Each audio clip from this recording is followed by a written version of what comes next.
अस्सलाम वालेकुम नाज़रीन, live with doctor Shahid Masood के साथ मैं हूं अस्मा हयात। अहम इदारों की जानिब से ये रिपोर्ट पेश की गई है कि नेशनल एक्शन प्लान पर अंदरूनी सिंध अमल दरामद नहीं हो रहा। ये तासुर न सिर्फ सिंध के बारे में बल्कि पूरे मुल्क के बारे में है कि वो ऑपरेशन जिसने तेज होना था सुस्त रवि का शिकार हो गया है। आखिर इसकी क्या वजह है, डिस्कस करेंगे आज के प्रोग्राम में। डिस्कशन का आगाज करेंगे। अस्सलाम वालेकुम डॉक्टर साहब, कैसे हैं आप? डॉक्टर साहब, एक तरफ तो मुल्क के अहम इदारों की तरफ से रिपोर्ट पेश की गई है कि नेशनल एक्शन प्लान पर अमल दरामद नहीं हो रहा, दूसरी तरफ पीपल्स पार्टी और मुस्लिम लीग नून में शदीद झगड़ा हो गया है आजाद कश्मीर के साने पे। देखिए जी, आपने जो बात की ना, ऑपरेशन कुछ कमजोर हो गया, सर्दियां है ना, मौसम सुकड़ गया, थोड़ा सा श्रिंक हो गया थोड़ा सा। अब जरा बर्फ पिघल रही है तो मेरे ख्याल से जरा गर्मियों की तरफ जा रहे हैं, तो शायद इसमें थोड़ी सी तेजी आ जाए। अभी बिल्कुल बजाय ऐसे ही लग रहा है कि एकदम से वो खामोशी सी छा गई है, लेकिन ये खामोशी जो है ये चंद तूफानों का पेशखैमा भी हो सकती है। देखिए, जो आपने बात की ना कि ये आजाद कश्मीर के अंदर लड़ाई हो गई है दोनों की और ये सारा मसला, मैं एक बुनियादी बात पे मैं अपनी जगह कायम हूं और उस बुनियादी बात को सामने रख के फिर हम आगे चलते हैं। अच्छा, ये तनकीद नहीं है, ये ना मुस्लिम लीग नवाज पे तनकीद है, ना पीपल्स पार्टी पे तनकीद है, ना ANP पे तनकीद है, ना किसी भी मुल्क की सियासी जमात पे तनकीद ये नहीं है। क्योंकि पाकिस्तान का जो सियासी तारीख रही है पाकिस्तान की, वो ऐसी रही है, यहाँ पर माशाल्लाह लगते रहे माजी में, यहाँ पे गैर जमहूरी इक़दाम उठाए जाते रहे हैं, सियासतदान जो है उसकी वजह से परेशान रहते हैं। वो समझते हैं कि हमारी हुकूमतें नहीं चलती सही तरह, और वो एक तलखी हमेशा अपने अंदर रखते हैं। अच्छा, अब मैंने चंद रोज पहले मैं जरा आता हूँ ऑपरेशन की तरफ और अभी मामला क्या है और किस किस के नाम लगे हुए लाइनों पे और क्यों ताखीर क्यों हो रही है इसमें। लेकिन पहले मैं उससे पहले मैंने चंद रोज पहले क्लिप चलाया था एक मियां नवाज शरीफ साहब की गुफ्तगू का। अच्छा, उस क्लिप को, उसके एक हिस्से को वो काफी लंबा था क्योंकि 2 दिन मैंने मुख्तलिफ हिस्से चलाए थे, लेकिन जरदारी साहब जो बात कह रहे हैं ना, जो बात जरदारी साहब कह रहे हैं और जो बात मियां नवाज शरीफ साहब कह रहे हैं, अब आप दोनों बातों को अगर गौर से सुने तो आपको ऐसा लगेगा कि बात दोनों एक ही कह रहे हैं। जरदारी साहब ज्यादा गुस्से में कह गए, मियां साहब का अपना अंदाज है, लेकिन सिर्फ जुमले आप गौर करें तो आपको लगेगा कि बात दोनों के ज़हन में एक ही है जमहूरियत के हवाले से, और वो क्या मैंने जोड़ा है आपस में, और फिर उसके बाद जरा मैं देखता हूँ कि कितना फर्क है सोच में, बात एक ही है। जरा वो क्लिप चलाएं। ठीक है डॉक्टर साहब, सुन लेते हैं, उसके बाद मजीद बात करते हैं। जी, जो मुल्क को तोड़ने वाले हैं, जो पाकिस्तान के आइन को तोड़ने वाले हैं, जो पार्लियामेंट को तोड़ने वाले हैं, जो पाकिस्तान के इदारों को तोड़ रहे हैं, जो पाकिस्तान की जड़ों को काट रहे हैं, सितम ज़रीफ़ी ये है कि मुल्क तोड़ने वाले फौजी जर्नैल, उनकी लाशों को पाकिस्तान के झंडों में लपेट कर उनको दफनाया गया। हमारे किरदार नसीब करना छोड़ दो, अगर हमने आज की शुरू की तो पता नहीं पाकिस्तान बनने से आज तक कितने जनरलों की शुरू हो जाएगी। वज़ारत उज़्मा का उम्मीदवार बन गया। ऐसी वज़ारत उज़्मा को इंसान क्या करेगा जिससे पाकिस्तान को खुदा न खास्ता तबाही की तरफ चला जाए और मैं वज़ीर-ए-आज़म बन के बैठा रहूँ। मुझे ऐसी वज़ारत उज़्मा, बल्कि मैं ऐसी सियासत भी करने का कायल नहीं। मुझे ताकत से, प्राइम मिनिस्टरशिप से, प्रेसिडेंटशिप से कोई सरकार नहीं है। ये मुझे बताएं कि फौजी जर्नैल जो शख्स खून मारते हैं, जो मार्शल लॉ लगाते हैं, ये कौन है? ये पाकिस्तान के ठेकेदार हैं? ये हर मामले में कूद पड़ते हैं। इनका क्या काम है? ये अपने डोमेन में क्यों नहीं रहते? ये अपने दायरे में क्यों नहीं रहते? जिसमें आपका वास्ता नहीं है, जिस चीज़ों में आपका कोई सरोकार नहीं है, अगर आप सिर्फ जंगों से डरते हो तो हम जंग करना जानते हैं। ये मत समझना कि हमें जंग नहीं आती, हमें ही जंग आती है और किसी को नहीं है। कि एक एटमी प्रोग्राम की बुनियाद रखी, उसको फांसी के तख्ते पर लटकाया। ये फोटो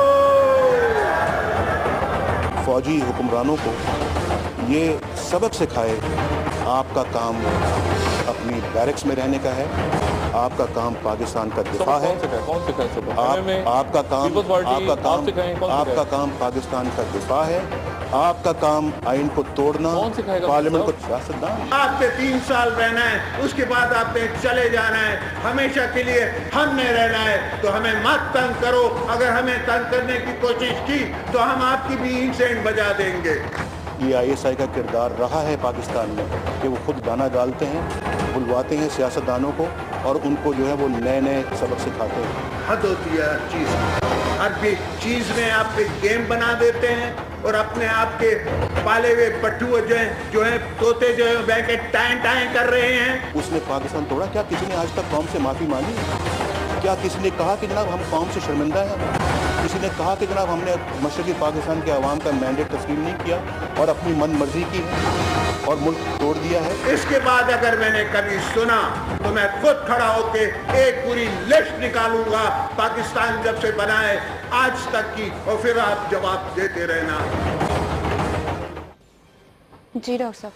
अच्छा, अब ये तो एक बुनियादी सोच है हमारी जो बड़ी पॉलिटिकल जमातें हैं या वो जो इक़्तिदार में रहे हैं या जिनके गवर्नमेंट्स गई हैं पाकिस्तान में, तो ये तो एक क्लैरिटी है। अच्छा, अब मसला ये है कि इसके बीच में ये तो चले सियासत माशाल्लाह हुकूमत आई हुकूमत गई जो भी चलता रहता है मामला, इसके दरमियान में कहीं आ गया है आपका ये एक ऑपरेशन ज़र्ब-ए-अज़्ब या एक नेशनल एक्शन प्लान जी। और नेशनल एक्शन प्लान में आपने पकड़ा क्रिमिनल्स को, तो क्रिमिनल जो है वो कोई फाके से तो दहशतगर्दी कर नहीं रहा था, उसके बाद रोटी थी, वो बम बनाने के लिए उसको पैसे चाहिए थे, पैसे कहीं से बाहर से आ रहे थे या वो लूटमार हो रही थी, तो एक खुद ब खुद एक कनेक्शन बनता गया जिसको आपने नाम दिया टेरर फाइनेंसिंग का या माशी दहशतगर्दी का। अच्छा, अब वो जब आया मामला तो उसके बाद हर एक को पता है उसके बाद मामला एक जगह रुक गया जाता। अब आज आपके मुल्क के अदारों की रिपोर्ट है वफाकी हुकूमत को, मियां नवाज शरीफ साहब को, कि जिस सिंध में नेशनल एक्शन प्लान अमली तौर पे खत्म हो गया है, उसको नहीं आगे अंदरून सिंध नहीं जाने दिया जा रहा, और उसको कराची में भी, यानी आज GIT बननी थी, आज GIT बननी थी, अदालत का हुक्म था, आज 15 फरवरी तक उज़ैर बलोच की GIT बना के और बताना था अदालत को, अदालत का फैसला था, तौहीन अदालत हो गई सिंध हुकूमत से। तौहीन अदालत में सिंध फारिग भी हो सकती है, मगर कौन फारिग करे? वो पहली फारिग है, वो बैठे हुए हैं, वो फारिग हैं, वो कुछ कर रहे हैं, धर रहे हैं, अल्लाह जानता बेहतर। तो वो नेशनल एक्शन प्लान रुक गया अपनी जगह जाके। अच्छा, अब इसके अंदर यानी आज से पहले ये नाम आ जाने चाहिए, उज़ैर बलोच साहब जो पुलिस वालों के नाम ले रहे हैं, बहुत एक लंबी लिस्ट है पुलिस वालों को, ये पुलिस वाले अपने ओहदों में बैठे हुए हैं, इनमें कोई SP है, कोई DSP है, नाम क्या क्या है? यूसुफ बलोच, जावेद बलोच, राजा खालिद, सफदर मुशवानी पुलिस वाले हैं जिनका नाम उज़ैर बलोच बता चुके हैं।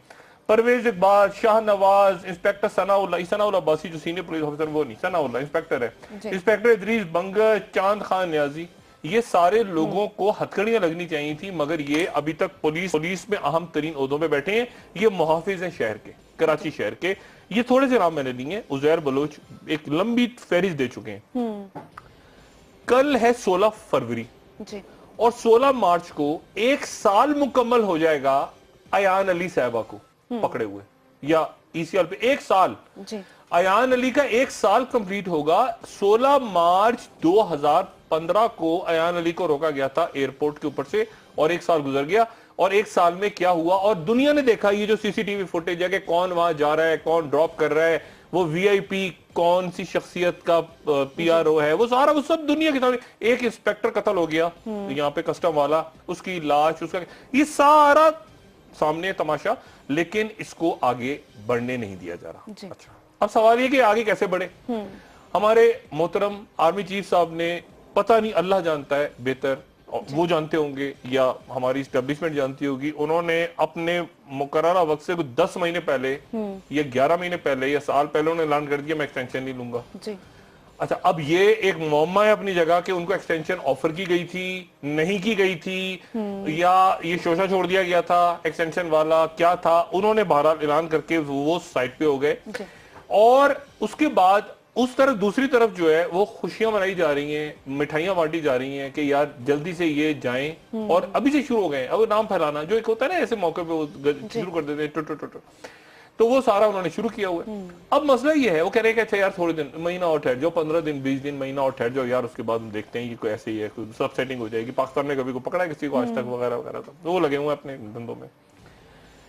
मैं आज के दिन भी मैं इस बात पे कामिल ईमान रखता हूं, यकीन रखता हूं कि ये ऑपरेशन ज़र्ब-ए-अज़्ब पीछे नहीं होगा, ना ये पीछे हटेगा।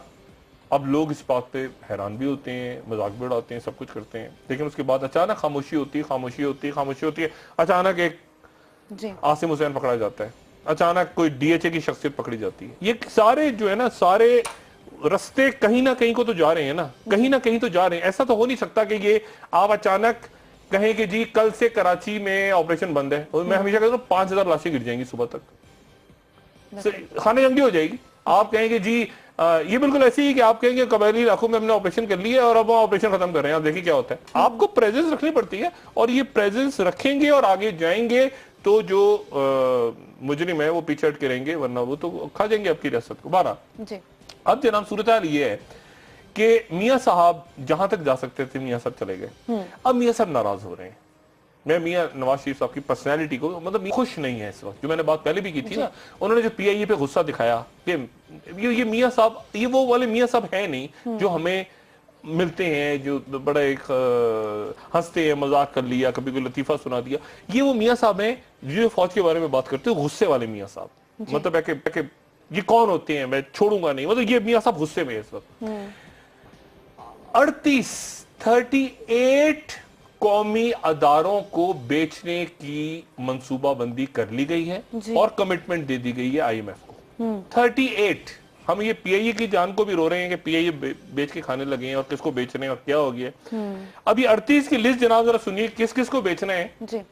38 में अच्छा बेचना इसलिए जरूरी हो गया है कि जुलाई से सितंबर तक हमने कर्जे इतने उठा लिए हैं। अब इसहाक डार साहब कहीं जलवा अफरोज हों तो मैं उनसे पूछूं या कोई उनसे पूछे, अब वो भी गुस्से में आ रहे हैं। यानी एक आदमी होता है ना जो जिसको वो गुस्सा करते हैं तो हंसी आती है उस पर, उनका देखा ना गुस्सा कैसा होता है इसहाक डार साहब का, तो खबरदार लोग हंसने शुरू हो जाते हैं, कहते हंस तुम लोग मजाक उड़ाते हो, शर्म आनी चाहिए, लोग आगे हंस रहे होते हैं। मतलब वो उनकी एक तबीयत में गुस्सा नहीं है, मगर वो गुस्सा दिखाने के लिए ना अपनी ऑथोरिटी, आमरीत, गुस्सा, खबरदार, ये वो कर आके गायब हो गए। अच्छा वो इधर उधर नजर आते हैं शादी ब्याह की तकरीबात पे दाएं बाएं बैठे हुए, वो बताने को तैयार ही नहीं कि मुल्क की मईशत का ये क्या बेड़ा गर्क हुआ है, PIA में क्या हो गया, कर्जे कितने उठा लिए, तो निकलने के चक्कर में। और इन्होंने इतना नवाज दिया है मशरिक वस्ता के ममालिक को, बरादर इस्लामी ममालिक को इतना नवाज दिया है कि वो वैसे हो सकता है इनको गोद ले लें।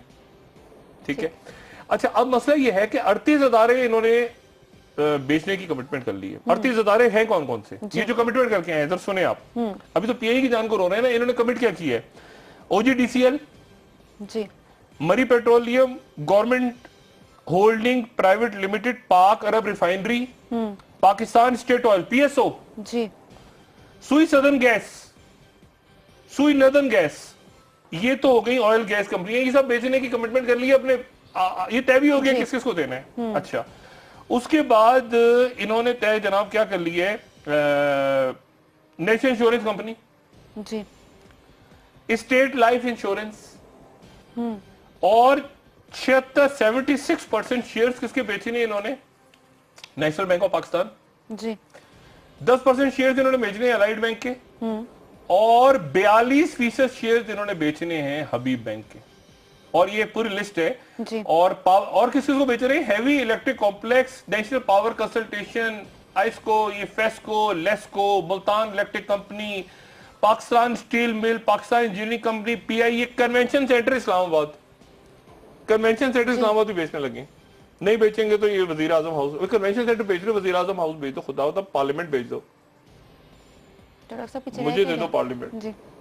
और कुछ नहीं तो ये फारिग तरीन आदमी जो एक बैठा हुआ है इस्लामाबाद में 10 अरब रुपए के ईवान सदर में,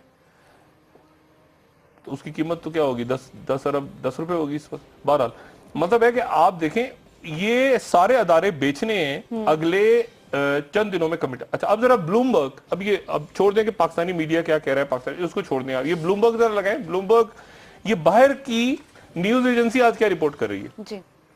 इसहाक डार साहब ये जरा फरमाइए, हम तो बोलते रहेंगे, हमारा काम है बात करना।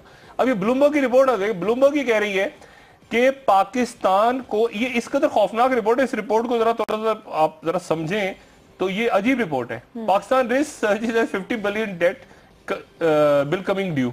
अब यानी आपने जुलाई से सितंबर तक 30 अरब डॉलर वापस करने हैं दुनिया को, जितना कर्जा खा चुके हैं आप जी। ये ब्लूमबर्ग दे रहा है रिपोर्ट, 30 अरब। और 2016 में वो कह रहे हैं कि अगर आपने 30 अरब ना दिया, अच्छा 77% मुल्क की इकोनॉमी जो है वो कह रहे हैं कि वो चली गई आपके कर्जों में जी। और ये आपने पैसा अगर दे दिया तो आपको मजीद सख्त शराइत पे, दे भी दिया आपने तो सख्त शराइत पे आपको कर्जा मिलेगा। आपकी इकोनॉमी तकरीबन, जो मैं पिछले कई महीनों से रो रहा हूं और मैं हैरान हूं कि पाकिस्तान के लोग किधर हैं, सुप्रीम कोर्ट ऑफ पाकिस्तान किधर है, पाकिस्तान की एस्टेब्लिशमेंट किधर है, पाकिस्तान की पार्लियामेंट किधर है, मैं सबको सब ये जो इस वक्त हो रहा है ना, ये अगर ऐसे ही होता रहा तो फिर इसमें जो तारीख लिखी जाएगी ना इस दौर की, उसमें भी सब होंगे, A to Z सब उसमें सब होंगे कि जब ये हो रहा था तो आप क्या कर रहे थे जी। मैं डॉक्टर शाहिद मसूद हूं जी, मैं तो बैठा शो कर रहा था, लेकिन आप टीवी पे बैठे शो कर रहे थे, आपका मुल्क डूब रहा था, आप क्या कर रहे थे जी। मैं वो बैठ के धोबी की दुकान पे कपड़े धो रहा था। अच्छा, आप कपड़े धो रहे थे, जब मुल्क आपका गर्क हो रहा था तो आप कपड़े धो रहे थे जी। मैं क्या करता, मुझे तो मेरी ड्यूटी कपड़े धोना थी? नहीं, मुल्क आपका माशी तौर पे, मुकम्मल तौर पे उसका दिवालिया निकाला जा रहा है। ये LNG की डील हुई है, मुझे बताएं इसके ऊपर कोई दूसरा कोई कहीं मुहज़्ज़म माशरा होता तो एक सुमोटो एक्शन होता, एक कमेटी बनती पार्लियामेंट की, कहीं पर बहस होती। पार्लियामेंट में बहस क्या हो रही है? आजाद कश्मीर के ऊपर। LNG पे आपने बहस सुनी है? क्योंकि LNG पे आप बहस छेड़ेंगे तो वो एकदम से वो कहेंगे अच्छा तुम हमारी LNG छेड़ रहे हो, हम जरा वो पिछले तुम्हारे दौर के मेगा करप्शन केस छेड़ते हैं फौरी तौर पे। तो पीपल्स पार्टी चुप, सारे के सारे चुप जी। ये शुगर का पकड़ा गया ना आज बंदा, आप बोलते शुगर मिल का बंदा पकड़ा गया अभी, उसके ये मैं तो कह रहा हूँ ना, ये ऑपरेशन रुकेगा नहीं। ये लाहौर में पकड़ा गया शुगर मिल का बंदा रियाज कदीर, 1 अरब 52 करोड़ रुपए इसने किसानों से लिए थे। ये शुगर मिलों पे शुरू हो गया ये क्रैकडाउन, नैब ये रुकेंगे, ये रुक ही नहीं सकता ऑपरेशन। ये ऑपरेशन ना रुकेगा, ना गिरफ्तारियां रुकेंगी। आप उजैर बलोच की 1 दिन रोक लें, 2 दिन रोक लें, 3 दिन 4 दिन डॉक्टर आसिम हुसैन को सफेद गाड़ी में ले आए, आखिर में इसने अपने मंतकी अंजाम तक जाना है। लेके जी राहिल शरीफ साहब के 8 महीने रह गए रिटायरमेंट, या 4 महीने रह गए, या साल रह गए, या पता नहीं कितने रह गए। राहिल शरीफ साहब एक पाकिस्तान की आर्मी के चीफ हैं, मामला रियासत का है, इसमें 20 करोड़ लोग रहते हैं और 20 करोड़ लोगों को अपना रोल प्ले करना है इस वक्त, जिसमें मियां नवाज शरीफ साहब भी हैं, जिसमें पीपल्स पार्टी पे, वो सबको अपना अपना रोल प्ले करना है। जिसके पास जो बात करने की हिम्मत है, कदम उठाने की हिम्मत है, चीजों को रोकने की हिम्मत है, उसको रोके, क्योंकि इस तरह चल नहीं पा रहा, इस तरह ये मामला चल नहीं रहा। ये जिद, गुस्सा, अना, बदला लेना है मुल्क से, हमारे साथ ये किया था तो हम ऐसी तैसी मुल्क की कर देंगे, नहीं, ना ना ना ना ना, ये मुल्क का मसला है। ज्यादतियां हुई हैं बिल्कुल, लेकिन उसका मतलब ये हरगिज नहीं है कि आप बदला आके मुल्क से लें, कौम से लें, ठीक है। अच्छा, मैं सिर्फ उजैर बलोच के हवाले से और आसिम हुसैन के हवाले से आपको अपडेट करूं कि ये रुक गई है ना, ये JIT आज नहीं बनी, तो अब इसके नतीजे में क्या होगा? JIT आज नहीं बनी। अच्छा, और मियां साहब एक बस आप ब्रेक पे जाने से पहले से इतना बता दूं कि हमारे बड़े मोहतरम दोस्त हैं, क्रिकेट के अंदर बड़े फाल उनका किरदार है। इससे पहले वो एक और जगह पर भी रहे, आम जगह पे पंजाब में। वो अब गालिबन अमेरिका जाने हैं पाकिस्तान के सफीर बनके, या उनकी ख्वाहिश है कि वो अमेरिका चले जाएं पाकिस्तान के सफीर बनके। अच्छा है, अच्छा है, मुझे कोई इतराज नहीं, मियां साहब बना दें किसी को भी, लेकिन ये है कि क्योंकि जलीलाबाद जिलानी साहब की जगह खाली हो रही है। सर आप ब्रेक में, ठीक है डॉक्टर साहब, ब्रेक के बाद मजीद डिस्कस कर लेंगे कि अब आने वाले दिनों में इसके क्या नताइज होंगे। जी नाज़रीन,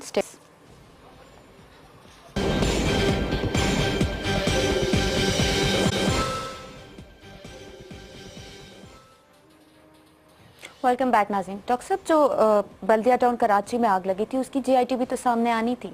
उसकी JIT इस कदर भयानक है जी कि मैंने ये बात पहले भी की थी कि अगर तो ये साबित हुआ कि वो आग लगाई गई है, जैसा कि उस JIT में ये बयान है कि वो हादसा नहीं था जी। बल्दिया टाउन कराची में जो 250 इंसान जिंदा जलाए गए थे वो हादसा नहीं था बल्कि आग लगाई गई थी। लेकिन उसकी जो तफसीलात हैं वो मैं भी थोड़ी देर में बताता हूँ। तो मुझे नहीं पता कि सामने आएगी वो रिपोर्ट तो उसके बाद क्या होगा, क्या क़यामत बपा होगी। वैसे तो क़यामतें रोज बपा होती हैं मुसलमानों पे, पूरी दुनिया में, पाकिस्तान में खास तौर पे, लेकिन उसके बाद क्या होगा जब ये इसकी डिटेल्स आप सुनेंगे तो अभी आप परेशान हो जाएंगे कि हुआ क्या है वहां पे। उससे पहले मैं एक और साहब का जरा जिक्र करूं। ये साहब है, इनका नाम बयान होता है दाऊद गिलानी जी। अच्छा, गिलानी साहब के रिश्तेदार इनको ना समझा जाए हमारी यूसुफ गिलानी साहब से, अगर से लोग कहते हैं कि इनका कोई दूर का रिश्ता बनता है, लेकिन बारह दाऊद गिलानी नाम की शख्सियत है जी। उसके बारे में बयान ये होता है कि जनाब वो उनके वालिद जो हैं वो काम करते थे वाशिंगटन की पाकिस्तान एम्बेसी में। उसके बाद वहां पे एक खातून आई हेडले नाम की, तो उनके साथ उनकी शादी हो गई। उसके बाद वो पाकिस्तान आ गए। पाकिस्तान आने के बाद उनके यहाँ एक बेटा पैदा हुआ 1960 में। उस बेटे का नाम रखा दाऊद गिलानी। थोड़े दिनों के बाद उनकी वालदा चली गई नाराज होकर। दाऊद गिलानी जो है वो कराची में और इधर उधर बाकी स्कूलों में पढ़ते रहे। वो बड़े हो गए। बड़े होने के बाद उनकी लड़ाई हो गई अपने वालिद से, क्योंकि सुतेली वालदा आ गई थी घर में। तो वो अमेरिका चले गए। अमेरिका जाने के बाद उन्होंने जो है वो अपनी जो असल वालदा थी उनके साथ उन्होंने काम शुरू कर दिया। फिलाडेल्फिया में वो ले गए। वहां जाके उसके बाद उन्होंने एक पब खोला। बड़े स्टाइलिश आदमी थे वो, प्रिंस उनका नाम था। उसके बाद वो कहीं पाकिस्तान आए। पाकिस्तान आने के अच्छा उससे पहले ये बड़ी अजीब कंफ्यूजिंग कहानी है, मगर ये है बड़ी मजेदार। ये बड़ी मजेदार कहानी है। ऐसा लगेगा आपको जैसे कि कोई स्पाई थ्रिलर होता है ना, एक सनसनीखेज कोई फिल्म है, उसकी स्टोरी मैं बता रहा हूँ। लेकिन अभी आपको बता दूं ये किस्सा क्या है दाऊद गिलानी का। उसके बाद वो दाऊद गिलानी साहब जो हैं वो कहीं उनका लिंक हो जाता है पाकिस्तान से पैदा हुए थे वो। पाकिस्तान आते हैं। पाकिस्तान यहाँ आने के बाद वो इधर उधर मिलते हैं लोगों से। उनको मनशियात फरोश को मिल जाते हैं। उनको पकड़े जाते हैं, जेल में जाते हैं, रिहा हो जाते हैं पुलिस से। पुलिस वाले इंप्रेस्ड हैं कि यार अमेरिकन सिटीजन है ये, इसके बाद अमेरिकी पासपोर्ट है। ये 80 की दिहाई है।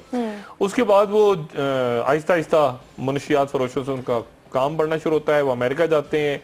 अमेरिका जाने के बाद वो उनको वहां की जो ड्रग इन्फोर्समेंट एजेंसी है वो उनको हायर कर लेती है। वो कहती है तुम हमारे लिए काम करो, यानी तुम हमें इन्फॉर्मेशन दिया करो, पाकिस्तान जासूसी करो।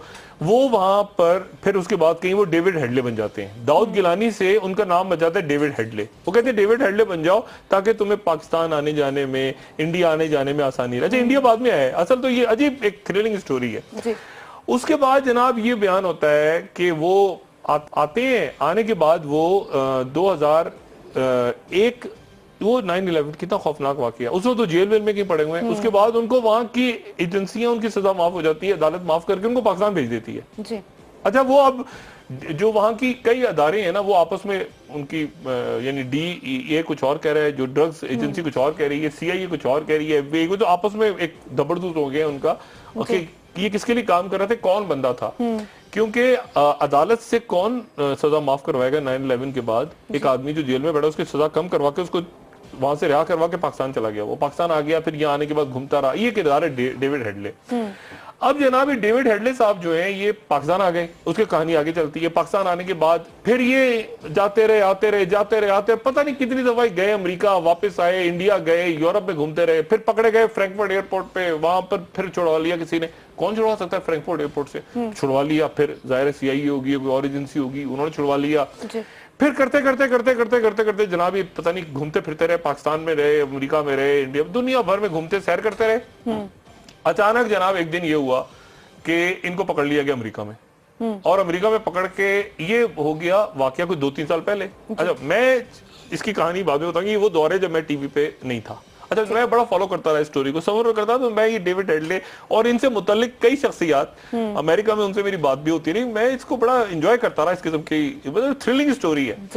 अच्छा उसके बाद ये हुआ कि वहां पर मुझे कुछ लोग स्टेट डिपार्टमेंट या बाकी जो थिंक टैंक्स वगैरह के लोग थे वो भी बड़ा इसमें इंटरेस्ट लेते हैं। बड़े कमाल की स्टोरी है ये, बड़ा इंटरेस्टिंग ड्रामा है। उसके बाद जनाब ये हुआ कि अचानक पता ही चलता है कि ये डेविड हेडले साहब जो हैं ये काम तो कर रहे थे अमेरिकन इंटेलिजेंस के लिए, लेकिन इस दौरान ये कहीं पर इंडियंस ने कहा कि ये जो हमला हुआ था मुंबई में, जो सानिया पेश आया था 2008 में, नवंबर 2008, तो वो ये कहते हैं कि जनाब उसमें डेविड हेडले उस वक्त लाहौर में बैठा हुआ था और इनकी जो दूसरी वाइफ थी शाजिया, वो शाजिया चली गई थी अमेरिका। और शाजिया ने वहां से जब ये हुआ, शाजिया को पता था कि मेरा शौहर ये कर रहा है सारा, तो शाजिया ने इनको SMS किया और SMS करके कहा कि तुम्हारी ग्रेजुएशन सेरेमनी पे अच्छी हो गई डेविड, और मैं टीवी पे देख रही हूँ। ये जब आग लगी हुई थी वहां मुंबई के अंदर। अच्छा जी। उसके बाद खैर कुछ भी नहीं हुआ, फिर भी कुछ नहीं हुआ। फिर उसके बाद जनाब ये मौसूफ वापस अमेरिका चले गए। अमेरिका जाने के बाद इन्होंने प्लान किया, ये डेनमार्क में जो कार्टून नहीं छप गए थे इस्लाम के खिलाफ, उसके उसकी डेनमार्क पहले इनको हैंडल कोई और मेजर कर रहा था बकौल इंडियंस के, पाकिस्तान में इनका हैंडलर कोई और था। उसी दौरान इलियास कश्मीरी ने मारा गया था ये जो ड्रोन हमलों में। इलियास कश्मीरी बीच में घुस गया। उसने कहा यार नहीं, उसने मुंबई पे हमलों से 2 महीने पहले सो कहा कि यार नहीं ऐसा नहीं, तो मुंबई के अटैक्स ना प्लान करो, ऐसा करो तो डेनमार्क में जो कार्टून शाये हुए हैं जो तायीन रसालत हुई है सल्लल्लाहु अलैहि वसल्लम, तुम जाके वहां पे अटैक करो। इसने कहा अच्छा ये पाकिस्तान से अमेरिका चला गया। वो यानी अजीब और गरीब किस्म का एक ऐसी स्टोरी है जिसका ना कोई सर है ना पैर। अच्छा उसके बाद जनाब ये वहां गए, इन्होंने डेनमार्क का अटैक भी प्लान किया, उसके लिए पता नहीं इनको $1500 मिले क्या मिले, कोई कह रहा है 2500 मिले, कोई अच्छा वो भी प्लान किया, उधर वो दिल्ली को भी धपरदूस कर दिया, इधर पाकिस्तान में खुदा जाने क्या काम करते रहे। अजीब और गरीब कहानी है। और उसके बाद ये हुआ जनाब कि इनको पकड़ लिया। अगर अमेरिका ने कहा यार हमारा बंदा जो है, ये जिसका भी बंदा था, ये खुदा जाने अमेरिका का था, पाकिस्तान का था, इंडिया का था, बांग्लादेश का, भूटान का, किसका बंदा था, ये ट्रिपल या टेट्रा या पता पेंटा एजेंट था, कौन था ये घटिया इंसान। 12 इसको पकड़ लिया अमेरिकियों ने, पकड़ के इसको डाल दिया। एक इसके साथ कोई राना करके आदमी है, उसको भी पकड़ लिया। ये दोनों की लड़ाई हो गई, उसने इसके खिलाफ बयान दिया, इसने उसके खिलाफ बयान दिया। अब ये मौसूफ जो है ये कोई 3-4 दिन पहले वहां से वीडियो लिंक के जरिए इन्होंने, अच्छा साथ ही ये हुआ कि इनको 35 साल की सजा हुई, लेकिन उसकी कंडीशन ये थी कि इंडिया नहीं भेजा जाएगा। इंडिया मांग रहा है कि इस बंदे को, इंडिया तो लगा हुआ ना कि हमारे हवाले करो। कहीं ना कहीं इंडिया भी ये इंडिया के पेरोल पे रहा है। ये तो मैं आपको अब मैं सोर्स नहीं कोट करना चाह रहा, लेकिन हमारे दोस्त हैं, मीडिया के कोलीग्स हैं या बाकी जो भी हैं इंडिया से, ये इंडिया के पेरोल पे भी था, पाकिस्तान के था नहीं था, वो यहाँ के अदारे जाने वो जाने, ये इंडिया के पेरोल पे था, ये अमेरिकन के भी था और ये यूरोपियन एजेंसीज के लिए भी काम कर रहा था। ये कमाल एक शख्स था ये। अब ये हुआ कि वो जो अमेरिका ने पकड़ लिया, उन्होंने कहा हमारा बंदा के इंडिया ना ले जाओ उठा के, पाकिस्तान ले जाओ उठा के, इसको मांग ना ले। उन्होंने 35 साल की सजा सुना दी। 35 साल की सजा सुना दी और कंडीशन ये रखी कि इंडिया, ये वादा माफ बन रहा है, इसको इंडिया के हवाले नहीं किया जाएगा। अब चलें जी, अब ये हुआ कि जनाब कुछ 3-4 दिन पहले हमारे जो पड़ोस के अजय दुग्गल साहब है, वो भी जासूस हैं, वो उन्होंने जनाब अमेरिका जाके पता नहीं क्या वहां पर गुजारिश की। उनका एक वीडियो लिंक रिकॉर्ड हो गया इंडिया के अंदर ही मौसूफ का, यानी वही मंसूर इजाज। अब ना मंसूर इजाज वहां बैठा है, ये जेल में बैठा है, बंदा अमेरिका की जेल में बैठा है और इंडिया की एक अदालत, अच्छा इंडिया ने भी, मुंबई कोर्ट ने माफ कर दिया इसको। ये कमाल देखे, उन्होंने वादा माफ गवाह बना लिया, तो पाकिस्तान के खिलाफ गालियां दो तो तुम्हें वादा माफ बना लेते हैं। इतनी इंटरेस्टिंग स्टोरी है। अच्छा अब ये वो जेल में बैठा हुआ है, ये जो तस्वीर इसकी आ रही है ना, ये जेल में बैठा हुआ वीडियो लिंक के जरिए इंडिया में बातें कर रहा है और बातें करते करते इसने ये कह दिया, उसने पाकिस्तान ने की है, वो लश्कर तैयबा ने की है, मैं हाफिज सईद से मिलता था। जी ये उस दौर का जिक्र है जब ये DEA के लिए काम कर रहा था, सीआईए वाले कह रहे हैं हमारा एजेंट है। इस दौर में वो ट्रेनिंग ले, कहता है 7 दफा कैंप अटेंड किया। खुदा के बंदे तूने किस चीज की, तू तो ड्रग्स मनशियात फरोश करता था, तू कोई यानी कोई जिहादी है या तो कश्मीर नहीं, बस मैं ट्रेनिंग लेता रहा। जो इसको बताया गया इसने बोल दिया सारा। और यहां तक इसने ये भी बोल दिया, जो सबसे बड़ी बोंगी इसने मारी, एक खातून, एक लड़की वहां पे, मेरे ख्याल से 16-17 साल की लड़की, अहमदाबाद के अंदर, जब ये मोदी साहब वहां पे वजीर आला थे, तो वहां की पुलिस ने इशरत जहां नाम की एक लड़की को 3 उसके साथियों समेत गोली मार दी थी, वहां की पुलिस ने। अब ये बच्ची है, उसकी तस्वीर है, और ये 4, ये उस जमाने की बात है जब गुजरात में मुस्लिम कुछ फसादात हो रहे थे। अब ये मौसूफ जो है, जो कि 2007 में या 8 में, उससे पहले इनका कोई ताल्लुक ही नहीं बनता, इस पूरे किस्से को मान भी लिया जाए। अब ये मौसूफ वहां से वीडियो लिंक पे बता रहे हैं कि वो जो 2004 में लड़की मरी थी ना, जो मोदी सरकार के कहने पे, वो लड़की असल में, वो लड़की भी लश्कर तैयबा की थी और वो मोदी साहब पे हमला करने जा रही थी। अब इतनी लानत पड़ रही है इस वक्त इंडिया में, क्योंकि इस बच्ची का और ये जो एनकाउंटर, फेक एनकाउंटर हुआ था, इस पे बड़ी कंट्रोवर्सी हुई थी इंडिया में, और पूरे इंडिया के अंदर लोगों में शदीद गम गुस्सा था कि पुलिस ने कैसे मारा है। अब ये भाई साहब से और जो दुग्गल साहब ने कहा कि यार सारा मामला तो कर ही रहे, पाकिस्तान पे एक केस हमारा भी जरा साफ कर जाओ, तो उस बच्ची पे भी, अच्छा ये मौसूफ उस वक्त शायद पता नहीं वो बच्ची, यानी अब देखे ना, इन्होंने मोदी साहब को भी क्लीन चिट दे दी कि वो जो कत्ल हुआ था ना असल में, वो लाशें देखी वो सड़कों में पड़ी हुई हैं 4 की, वो पुलिस एनकाउंटर में वो कह रही है 4 खुदकुश हमलावर थे और ये मारने आ रहे थे, अस्तगफार। और ये 4 मुसलमान थे चारों, और इनको वहां इंतहाई बर्बरियत से गुजरात में अहमदाबाद में मार दिया गया था। तो ये एक बड़ा इंटरेस्टिंग किस्म का ड्रामा चल रहा है। अब मुझे नहीं पता कि इसको इंटेलिजेंस वाले इसको ट्रिपल एजेंट कहेंगे, इसको पेंटा एजेंट कहेंगे, इसका इंडियन नाम कब आएगा सामने, मैं उस दिन इंतजार कर रहा हूँ। पता नहीं हमारे मुल्क की एस्टेब्लिशमेंट को इल्म है या नहीं है। इसका एक इंडियन नाम भी है, इसका एक इंडियन नाम भी है, इसका एक पाकिस्तान में दाऊद गिलानी, एक इसका अमेरिका नाम है डेविड हेडले, एक इसका इंडियन नाम भी है।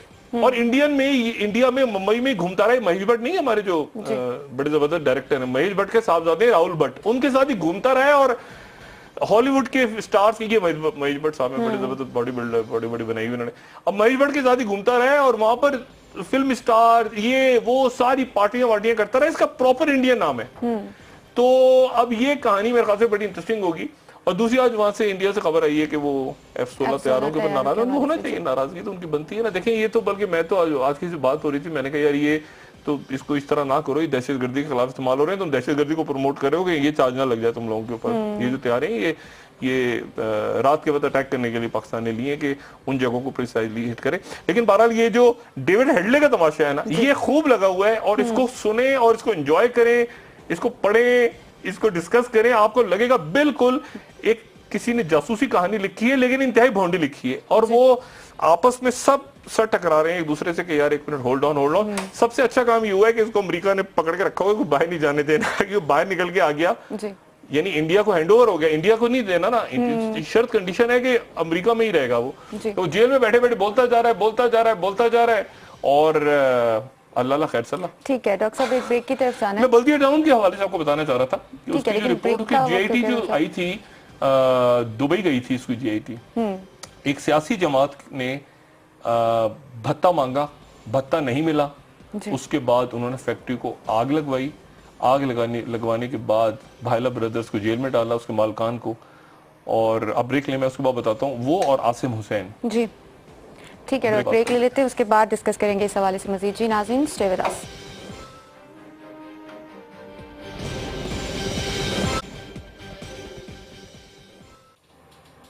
वेलकम बैक नाज़रीन। डॉक्टर साहब, तो क्या इस वक्त हुकूमत दबाव में है? जी हुकूमत तो पता नहीं दबाव में है, प्रेशर कुकर में है, किधर है। अवाम दबाव में जरूर है, फौज भी दबाव में है, आर्मी चीफ भी दबाव में होंगे, होना चाहिए उनको, सब दबाव में है कि भाई एक आपने ऑपरेशन शुरू किया पूरे मुल्क में, और अचानक आपको पता चल रहा है कि आपके हुक्मरान जो हैं, अचानक पता चल रहा है, बाद में डायग्नोसिस हो रहा है कि यार आपके हुक्मरान तो दौले शाह के चूहे हैं। इनको दौले शाह के चूहों को सर पे होते हैं, नॉर्मल बच्चे होते हैं बेचारे, उनके सरों पे वो हैट पहना देते हैं ताकि उनका जिस्म बढ़ता जाए और सर ना बढ़े, और सर उनका छोटा रह जाता है बेचारों का, और जिस्म इतना मोटा हो जाता है, और वो सोचने समझने की सलाहियत उनमें रहती नहीं है। तो हुक्मरान जो है ये कुछ हमारी शराफी, हमें कोई एक शख्स है जो हमारी रूलिंग एलिट है, वो दौले शाह के चूहा टाइप है कि इतना खा के उनका पेट, अच्छा वो फिर जो मांगते रहते हैं दौले शाह के चूहे जो होते हैं बच्चे बेचारे मजारों पे, तो उसी तरह से हमारे लोग भी ये चंदा इकट्ठा कर लो, फंड खा जाओ, ये तरक्याती पैसा ले जाओ, ये लूट मार कर लो, अदारे बेच लो, IMF से कर्जा ले लो, ये तो बेसिकली दौले शाह के चूहे, दिमाग वमाग है नहीं, और बस मांग तांग के लूट मार करके भागनी है। तो अब ये दौले शाह के चूहों को कैसे निपटा जाए? लेकिन आज एक चूहा घुस गया था PIA के जहाज में, तो PIA की जहाज की फ्लाइट रुक गई, तो अब इन दौले शाह के चूहों की वजह से पाकिस्तान की फ्लाइट ना रुक जाए, ये प्रॉब्लम ये बहुत बड़ा है। तो पाकिस्तान को तो हम आगे बढ़ाए, इंशाल्लाह बढ़ेगा पाकिस्तान आगे। देखें, मैं इधर आता हूँ, अब वक्त रह गया तो मैं जरा ये बाकी बात एक्शन प्लान के ऊपर करूंगा। मैं आपको सिर्फ बताऊं कि अभी मैंने राजा खालिद, उजैर बलोच क्या फरमा रहे हैं कि राजा खालिद पाकिस्तान का, अभी सॉरी कराची में एक पुलिस ऑफिसर है बड़े आम होते पे, ये उजैर बलोच की GIT क्यों नहीं बन रही? जी। वो जुए खाने पूरे कराची के और ईरानी तेल की स्मगलिंग का पूरा वो देख रहा है, उसको हथकड़ियां लग के जेल में होना चाहिए। उजैर बलोच की GIT नहीं बना रहे, वो कहेगा, वो पकड़ा जाएगा, वो कहेगा मैं थोड़ी खाता था, मैं तो ऊपर देता था, ऊपर वजीर पकड़ा जाएगा, मुशीर पकड़ा जाएगा, कोई और पकड़ा जाएगा, वो सारे पकड़े जाएंगे। हमारे दोस्त मौला पे चांडियो कह रहे हैं कि उन्होंने क्या कहा, किसी की दुम पे पैर आ गया, ऐसी कोई बात की, किसी को दुम, साहब ने कहा था कि उनकी दुम पे पैर रख दिया, उन्होंने कहा हमारी दुम पे पैर नहीं रखा। और मुझे डर ये लग रहा है कि इस लड़ाई में कि ऐसा ना हो कि होते होते लड़ते लड़ते हो गई गो में एक की चोंच और एक की दुम, ऐसा ना हो जाए, कि ऐसा होना भी नहीं चाहिए। जमहूरियत है तो उसको, उसमें दुमों को, चोंचों को, सब चीजों को काबू में रखें और ऑपरेशन को आगे चलाएं, खुदा का वास्ता। और इससे पहले वो कहते हैं ना, नमाज पढ़ो इससे पहले कि तुम्हारी नमाज पढ़ी जाए, ऑपरेशन करो इससे पहले कि तुम्हारा ऑपरेशन कर दिया जाए। मतलब यहाँ पे मैं थोड़ी सी उसको जुमले को बयान कर चेंज करके बता रहा हूँ। ये जो कराची में हुआ है, और बहुत सारी बातें हैं, लेकिन मैं कराची को बता रहा हूँ, बल्दिया टाउन के अंदर जो 250 इंसानों को जलाया गया है। अब 250 इंसानों को जलाया गया, उसके बाद भत्ता मांगा गया था, एक जमात ने मांगा भत्ता, उनको भत्ता नहीं मिला, उन्होंने आग लगा दी, फैक्ट्री को आग लगा दी। लगाने के बाद खत्म नहीं हुआ, उनको उठा के जो उसके मालिकान थे जेल में डाल दी, और खबर ये चलवाई कि ये तो मांग रहे थे, इनको चाहिए था इंश्योरेंस, इसलिए इन्होंने खुद आग लगाई है। ऐसे ही हुआ था ना। उसके बाद उनके मालिकान से कहा गया कि तुम ऐसा करो कि अब जो उनके लवाहिकीन हैं, लवाहिकीन बेचारे, उनको पैसा अनाउंस करो उनके लिए, लेकिन कंडीशन ये होगी कि पैसा दोगे तुम फैक्ट्री मालकान, लेकिन अनाउंस हम करेंगे चेक हम डिस्ट्रीब्यूट करेंगे, पैसा हमें दोगे, तुम अनाउंस आगे हम करेंगे। उन्होंने से पैसा लिया लवाकिन को देने के लिए कि वो फी शख्स जो है जो कि जांबाग हो गया था, शहीद हो गया था, उसमें 2.5 लाख रुपए सिर्फ उसके लिए, और जो जख्मी था उसके लिए 1 लाख, और रकम की पहली किस्त ले ली इन्होंने 5,98,80,000 रुपए, और ये चली गई बैंक अल हबीब में सद्दीक हसन कादरी के अकाउंट में। JIT की रिपोर्ट बता रही है सद्दीक हसन कादरी के अकाउंट में चली गई, बैंक अल हबीब में ये पैसा चला गया सारा। उसके बाद जनाब क्या हुआ, उस पैसे से क्या हुआ, लोग तो चले गए, अब उनके अहले खाना के लिए अनाउंस हुआ कि हम आपको पैसे देंगे। वो जो पैसा दिया जो कि सियासी जमात ने अनाउंस करना था, लेकिन दिया फैक्ट्री के मालिकान नहीं था, उसके बदले में उनको रिहा करके मुल्क से बाहर दौड़ा दिया गया। और वो जो पैसा लिया गया, अब जरा अंदाजा लगाएं जुल्म और बर्बरीत का, उस पैसे को भी खा गए।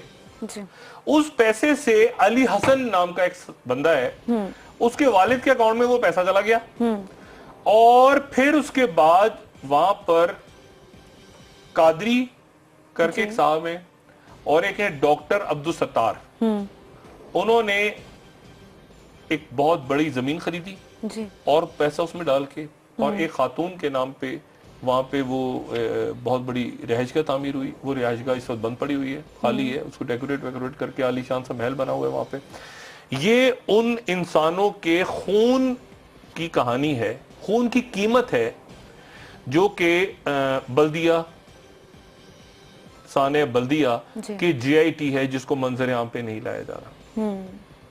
ठीक है, आग लगाई गई, आग लगाने के बाद मालकान को अंदर डाला गया, फिर उनसे पैसा लिया गया 2 दफा, पहले धमकी दी गई, वाकई ले लिया गया, फैक्ट्री को आग लगा। अब वो मालकान जो है, एक उनमें से खलीजी रियासत में बैठा था, एक अमेरिका वगैरह में बैठा था, वो आया कि उसने कहा शायद मुझे इंसाफ मिल रहा है। वो दुबई आया, उन्होंने अपनी पूरी जाने अपनी हथेली पे रख के उन्होंने ये JIT बताई है, और वो रिपोर्ट पड़ी हुई है। आसिम हुसैन साहब जो हैं उनको डिलीवर करना है, इसाक डार साहब ने अयान अली को डिलीवर करना है, उन्होंने दुबई में, उन्होंने उजैर बलोच की कसम खाई थी कि मैं इसको सामने नहीं आने दूंगा। LNG डील आपकी हो गई, 38 अदारे आपके मुल्क के उनकी कमिटमेंट्स हो गई हैं। अब इस पूरे मामले में अगर मैं फर्ज करें अल्लाह ताला खैरियत से रखे अशरफ गनी को, लेकिन मैंने बहुत पहले कहा था, और अब ये अमेरिकन कह रहे हैं, अब अमेरिकन कह रहे हैं कि हमें बड़ी तशवीश है अशरफ गनी साहब रहते हैं या नहीं रहते अफगानिस्तान में। अशरफ गनी को कुछ हो जाए तो ये पूरा पीस प्रोसेस, ये सारा मामला, ये अफगानिस्तान, ये दोस्तम, ये हामिद करजई, अफगानिस्तान में तो अल्लाह जाने क्या होगा। हम क्या इस वक्त बर्दाश्त कर सकते हैं कि इस तरह की सूरत हाल रहे इस मुल्क में, कि जहां पर आपने 30 अरब डॉलर देने, 50 अरब डॉलर देने 3 महीनों में, आप झूठ बोल रहे हैं लोगों से, झूठ पे झूठ पे झूठ पे झूठ आप बोले जा रहे हैं लोगों से, अब बोले जा रहे हैं लोगों से कि हमने सस्ती LNG ली, आपसे कोई पूछने वाला नहीं है। जहां आपसे पूछते हैं वो ऑपोजिशन जरा सा सवाल करेगी, ऑपोजिशन कर ही नहीं सकती। अब ये जो आजाद कश्मीरी कारकुन मर गए, इन्होंने ये तो इनके तो भाई असल मामला पैसे का है, और पैसे के मामले के ऊपर एक कारकुन मरे, 2 मरे, 250 मर जाए सानिया कारसाज में, इनकी सेहत पे कोई असर पड़ता है? इन्होंने FIR काटी आज तक सानिया कारसाज की, इन्होंने आज तक सानिया कारसाज की FIR काटी है? किसी को फिक्र है कि एक मरे या 2 नहीं, तवज्जो हटानी है, तवज्जो हटाओ मुहिम के तहत कभी आप उसमें PIA का बहरान बढ़ाते हैं, कभी आप उसमें ये कश्मीर का बहरान बढ़ाते हैं, कभी आप इसमें कुछ और करते हैं। क्यों? क्योंकि असल मामला ये है कि उजैर बलोच की रिपोर्ट के बाद किस किस के हाथों में हथकड़ियां लगनी है और किस किस के रेड वारंट इशू होने। असल मामला ये है कि अयान अली को जो आपने 1 साल से पकड़ा वो जो खुरा कहां जाता है। असल मामला ये है कि ये LNG डील में कितना किकबैक कहां से कहां ट्रांसफर हो गया। ये 38 अदारे इस मुल्क के, national insurance company, allied bank, national bank, ये लिस्ट, ये क्या मेरी हाथ से बनाई हुई लिस्टें हैं क्या? ये वो जो पेपर्स हैं, ऑफिशियल डॉक्यूमेंट्स, ये आपने किससे कमिटमेंट कर ली है? आप ऑयल की कीमतें कम हुई हैं, क्या पेट्रोल कम हो गई है, क्या महंगाई कम हो गई है पाकिस्तान में? आप बाहर से भी कर्जा ले रहे हैं, अदारे भी बेच रहे हैं, LNG की डीलें कर रहे हैं, कर क्या रहे हैं? उधर स्टॉक ब्रोकर पकड़ा गया है लाहौर। मैंने आपसे कहा था कि ये ऑपरेशन नहीं रुकेगा, ये मामला आगे बढ़ेगा और स्टॉक तक जाएगा, ये कराची स्टॉक की तक जाएगा। बिस्मिल्लाह हो गई अभी ये एक बंदे को पकड़ा, तो क्या नाम है जी, अब्दुल नहीं क्या नाम है उसको, लाहौर से पकड़ा है, तो शुगर मिल वाले को पकड़ा है ना, शुगर माफिया, तो वो तो मुशर्रफ साहब के दौर की शुगर माफिया भी रगड़ने में आने वाली है। इसका नाम है अब्दुल कय्यूम चिश्ती, ये स्टॉक ब्रोकर है, इसने 23 करोड़ रुपया लोगों का खाया है। एक स्टॉक ब्रोकर पकड़ लिए लाहौर से, अगले मेरे ख्याल से कराची से या डायमंड से पकड़े जाएंगे। ठीक है डॉक्टर साहब, प्रोग्राम का वक्त खत्म हो गया है। और मुर्शद साहब ने वो DHA केस में कहा है कि मैंने पता नहीं कितने, उन्होंने अमजद कैनी साहब के, कामरान कैनी साहब के अकाउंट में 4.5 अरब रुपया ट्रांसफर किया। अब वो अमजद कैनी साहब भी वजाहत करते हैं उसकी, कामरान कैनी भी करते हैं, लेकिन वो हम्माद अरशद बोले जा रहे हैं और आज एक तारिक सईद नाम का। ठीक है डॉक्टर साहब, आपका बहुत शुक्रिया। नाजरीन, हमारे साथ रहने के लिए आपका भी शुक्रिया, आपके फीडबैक का इंतजार रहेगा। आज के लिए इतना ही जी डॉक्टर साहब। अपने दोस्तों रिश्तेदारों गुर्दन नवाह के लोगों का सब ख्याल रखिएगा। अल्लाह हाफिज।